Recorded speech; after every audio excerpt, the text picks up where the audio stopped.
Hello again. We're going to be talking today, just for the next couple of lectures, we'll be talking about some things related to linguistic issues. Now, this is not a class in teaching linguistics. It's not a class in teaching you how to learn a language or anything like that, so we're not going to be focusing on a lot of that. I would love to have the opportunity to teach on linguistics and language acquisition, but that's not really what the focus of this course is. But I do want to talk about primarily why it is so important that people learn the language of the people they're called to go to, and learn it well. I mean, learn it so well.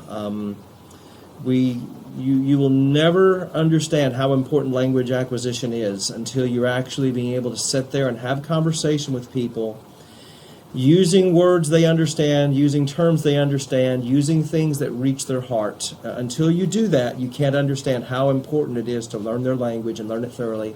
And I'm not talking about 2 years of high school Spanish here. American systems do not know how to teach language. And I feel sad for us. I had 2 years of high school Spanish, and I can almost order off a menu at my Mexican restaurant locally. It's almost useless. But the reason that language acquisition is so difficult is because it's so much more than just learning new words for things.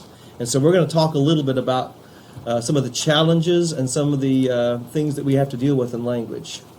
So what I want you to do real quick, first thing I want you to do is I want to take a piece of paper or open up a Word document, whatever you want to do real quick, and I want you to write down the first 3 things that came to mind when you read the word Hollywood. Go ahead and stop the recording for a moment, write down those 3 things, and then we'll pick back up where we left off. I'm assuming you've done that. You've written down a few things. And now here's the question. What did you write down? What did you write down? Many people wrote down probably stars, movies, the sign, the Walk of Fame, wealth, decadence, the Oscars. How many people actually wrote the wood that comes from a holly tree? And by the way, that is a bowl made from the wood that comes from a holly tree. Hollywood. It's an English word. Its original meaning was the wood that comes from a holly tree. But that is its denotative meaning. That is the meaning that is specifically word for word what that word means. The problem is that we have connotative meanings for many of our words. So when you hear Hollywood, when you say, "Oh man, that's like Hollywood," when the person says that's like Hollywood, what you hear is like movie stars. It's like movies. It's like that Hollywood sign. It's like the wealth, the decadence, the Oscars, the crazy dresses that all the women wear. You know, that's Hollywood. Well, no. If I was translating the word Hollywood, I'd have to make a decision. Do I use the denotative meaning, the wood that comes from a holly tree, or the connotative meaning that we have already seen there?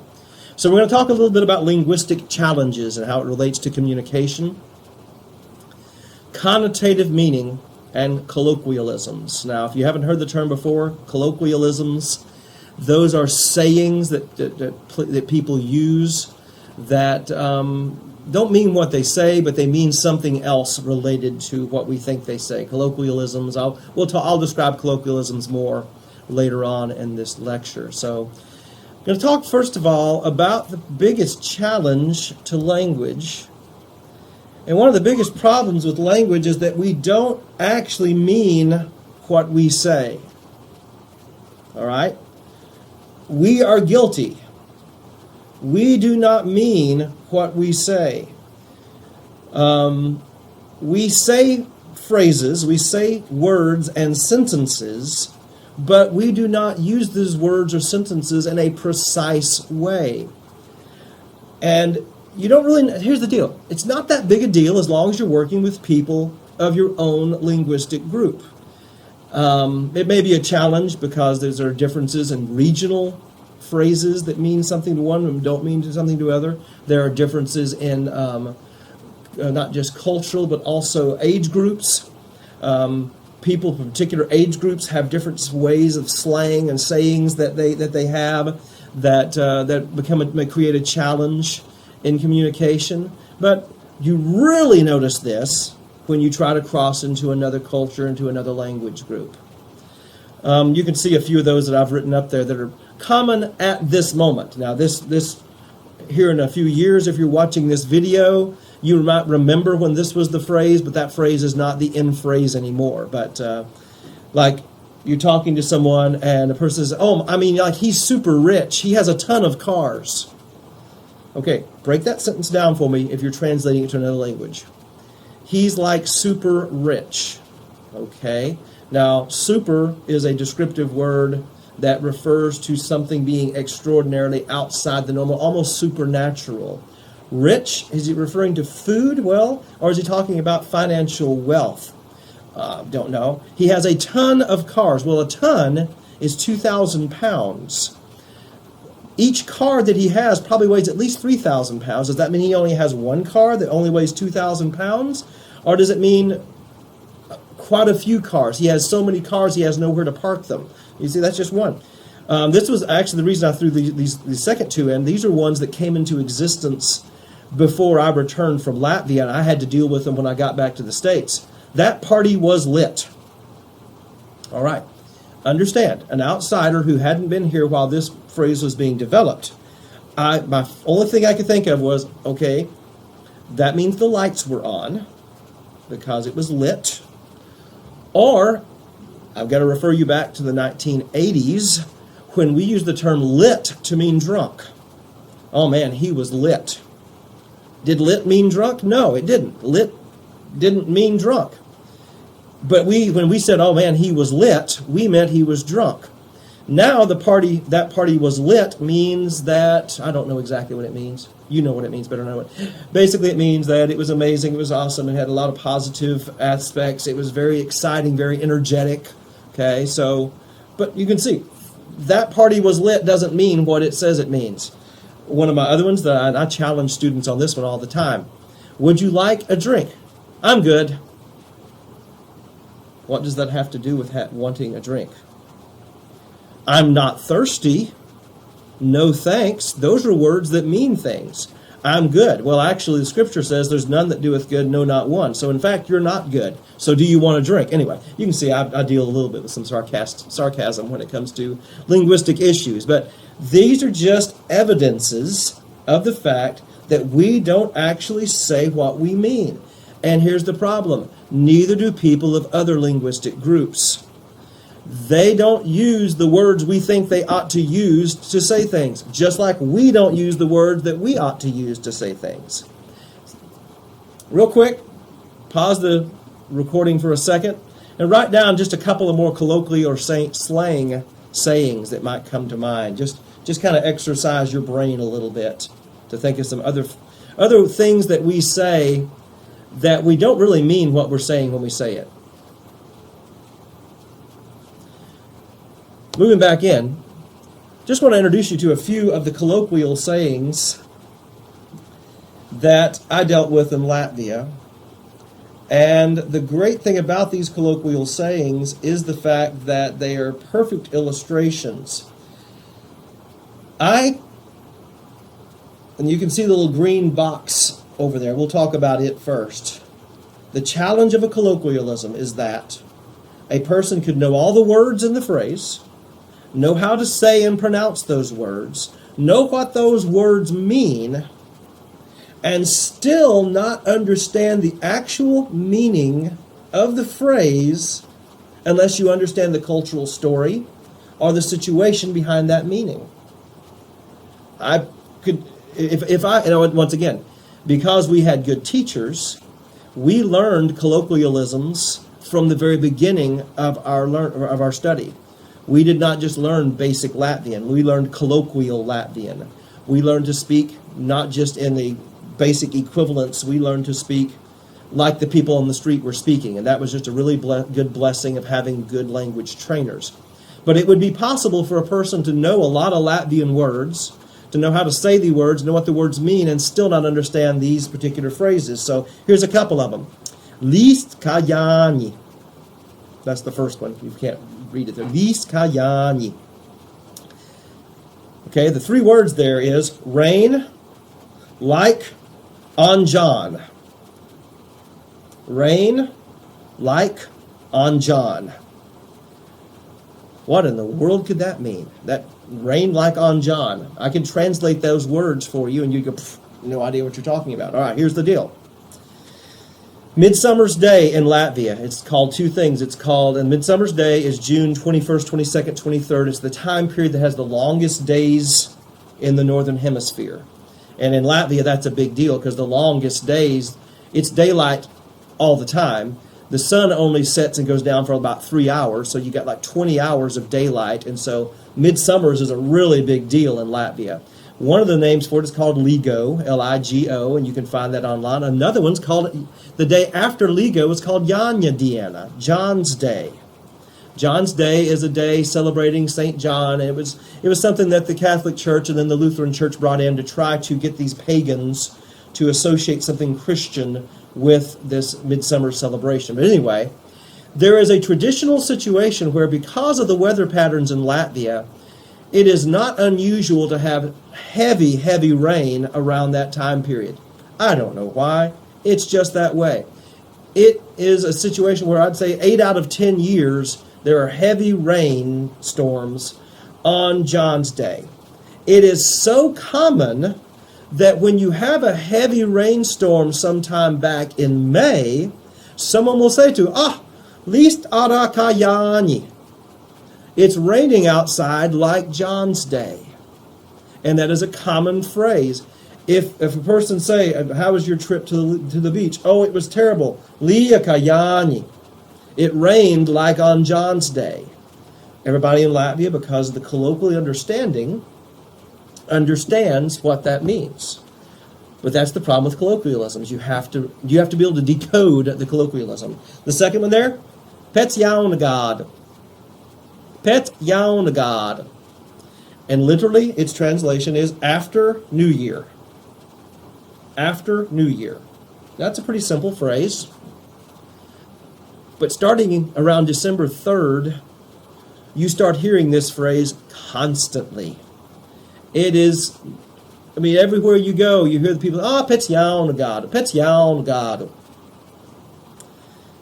What it actually means is, the whole nation of Latvia closes down about halfway through December. It literally does. It's crazy. The shops close down. The stores stay open because you still got to get your food, but shops close down. Manufacturers slows down. Everything slows down. And this is the darkest time of the year where you only have 3 hours of daylight. Where you used to only have 3 hours of the sundown. Now you have only 3 hours of daylight. And so the whole nation kind of mellows out and slows down. And so if you ask someone, hey, I need you to fix my floor. No, Pets Yaunagada, after the new year. After we get through with our celebrations, and literally after the New Year probably means around January the 8th, because January 7th and 8th is Russian Orthodox Christmas. And so literally from about December 15th through January 7th or 8th, don't bother asking. You're not going to get it done until after the New Year. But once again, you don't know that unless you understand the context. Here's another one. Jums aizlidoja. Literal translation, the roof flew away. Yes, that's what it means. The roof flew away. What does it actually mean? Well, that's the phrase they use for a person who is gone a little crazy. A person who, here's the thing.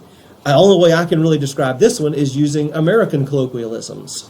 An older one is, the lights are on, but no one's home. In other words, they may have their eyes open, but their mind is empty. The sidewalk doesn't go all the way to the porch.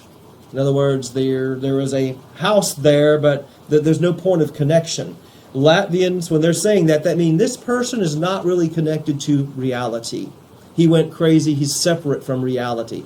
That's not what it says. It says the roof flew away. But what they mean is, he's crazy. Viņš brauca auzos. That literally means he drove into the, I almost said wheat field, but it's not, oats. He drove into the oats. He drove into the oats. Nope, doesn't mean anything. He drove into the oats. What does that mean? Well, viņš brauca auzos It's based on this mindset that a person could be in a wagon and the horse is just driving the wagon. Maybe he falls asleep or maybe he's going too fast. And all of a sudden he goes off the road and he ends up out in the field, and he's out in the oat field. And what that literally means is a person got off, either they were talking and they got off the subject, or they were going along one way in their life and they took a huge turn off into something they didn't mean to do. So when you say Vince bedaut Ausos, you don't mean he literally drove out into the field filled with oats. You literally are talking about the fact that he got off the subject, got off the path that he meant to be on. All right. I didn't teach you this so that you could learn Latvian phrases. I taught you this to show you that every language in the world has phrases like this. And this is a list of 4. I could have showed you 100 Latvian phrases like this. Every language in the world has them. We have them. We have lots of them. Matter of fact, another time I want you to kind of pause the video here in just a second, and I want you to brainstorm and think of at least 3 English language sayings. Maybe it's a national saying, maybe it's a regional saying, that would require the knowledge of a story, knowledge of an event, a movie, an occurrence. Think of the things that we throw around that other people in other countries would not understand as well if they didn't have the same context that we have in our language. It's things that we say. We can just throw that out there, and other people around us understand what we're talking about. But if a person of another country heard us say it, they'd go, "What in the world does that have to do with what we're talking about?" It makes no sense. So, think of the little quick phrases that you can just throw into a conversation or throw onto social media, and almost everyone that you talk to understands it, but it doesn't mean what it actually says. So take a break, write down 3 of those. I'm assuming that you've come back and you've written those down.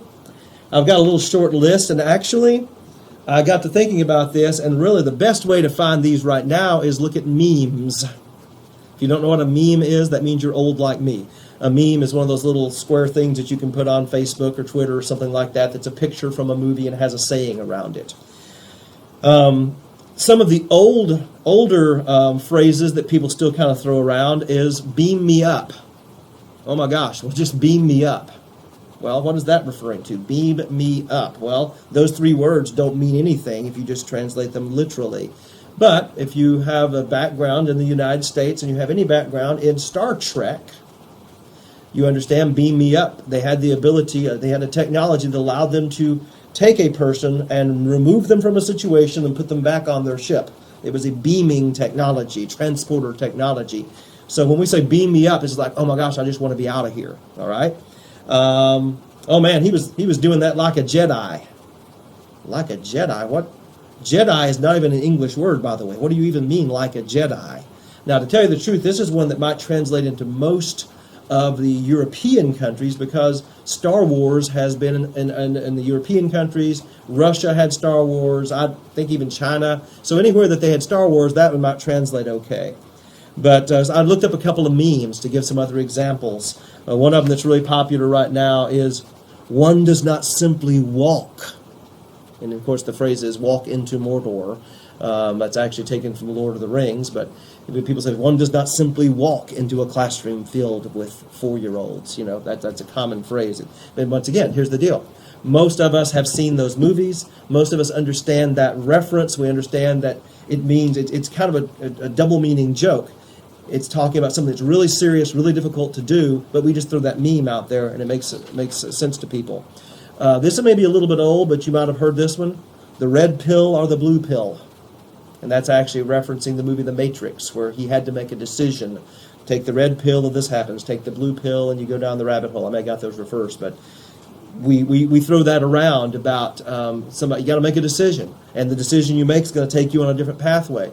You can just throw out the red pill or the blue pill, and a lot of people may understand what you mean by that.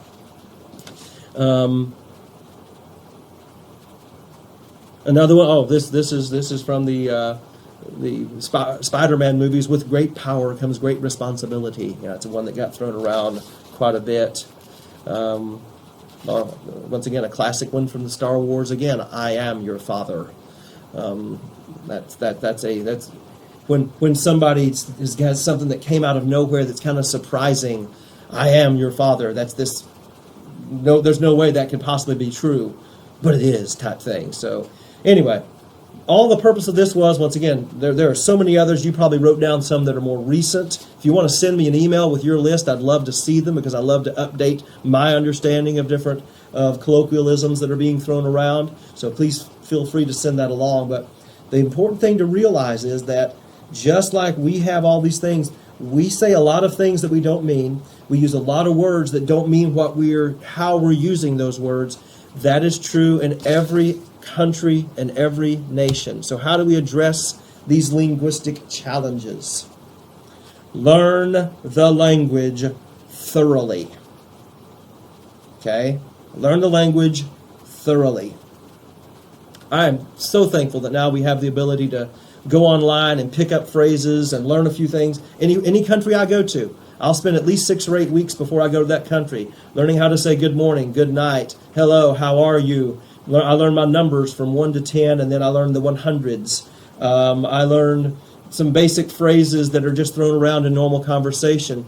I don't learn the whole language, but I learn just enough so that I can at least show honor to them by speaking their language. But if you're going to go and live among a people and truly minister the gospel to them, you need to learn the language thoroughly, not just a little bit. I'm troubled once in a while when I hear someone say that, I ask them, well, what is your calling? What region do you feel called to, or whatever else? I say, oh, I'm just a missionary to the whole world. Yeah, man, that just doesn't work. Every time you cross a border, every time you go into a different place, you've got, and we've already talked about this in a lot of things, you've got different understandings of personhood, different understandings of relationship, different understandings of facial expressions, different understanding, and then you go down to this level, and you've got colloquialisms that you've got to learn. You've got to be able to learn the language so thoroughly that you know what they mean when they say things, and they know what you mean when you say them, if you're ever going to truly communicate the gospel on a deep level. One of the ways to really improve your linguistics is to read their stories. Not just translation of English language stories. That's easier. I can get, and I've done it. I've read Chronicles of Narnia in Latvian. I still do that because it helps with my conversation thinking and stuff. But if you're going to learn their colloquialisms, you have to read their stories. Unless you happen to be in a culture where they don't have written stories, and then still they have auditory stories, then you have to sit and listen to their stories over and over and over again, so that you start picking up on why list kayani, why that means it's raining hard outside. You have to listen to their stories. Talk to people as much and as often as possible. As soon as you learn words, go out and start talking. You're never going to get it. You're never going to get the language sitting in a classroom alone. Now, there's a lot of classroom work. There are some people who have the ability just to walk around and learn a language. That's wonderful. Most languages, though, have sophisticated systems of grammar. They're going to require some deeper classroom study as well, but you're never going to get it just in the classroom. When you're talking to people, notice how they say things, the special phrases they use. I remember the first time that somebody said, "No ja, viņš brauca auzos."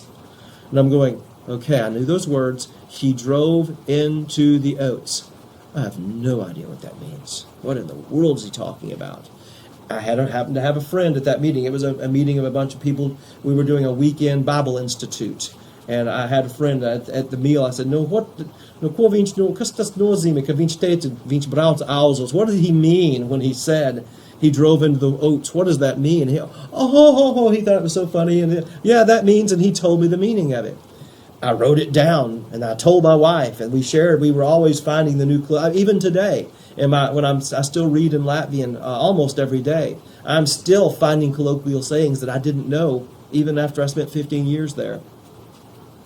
Use the sayings whenever you get a chance. When I would learn a new colloquial saying, I would find a way to insert it into a sermon, or I'd find a way to insert it into my conversation or into a teaching. I would use the saying so it became part of my active vocabulary. And here's the thing, and I just mentioned it right there, never ever stop studying the language. You're never done. I'm not even sure I'm completely fluent in English. There are people who can say things in English that I don't know what they mean. I'm certainly not ever going to be completely fluent in Latvian, because there are Latvian words that I see and I go, wait, I don't know that word. I know these other 1,000, but I don't know that one. So never stop studying the language. It's the only way to ever really achieve the level of linguistic understanding that you need. Now, our next video that we're going to do, I'm going to take a little bit different direction, because this was focused on linguistic challenges. The next video I'm going to do is going to talk a little bit about how to use an interpreter, because many of you, you're going to be going on short-term trips. You're going to be going into situations where you have to use an interpreter and most people have to use an interpreter for a period of time. So we're going to focus on how to best make use of an interpreter and how to help an interpreter in our next video. But hope you got a lot out of this study of colloquialisms and linguistic challenges.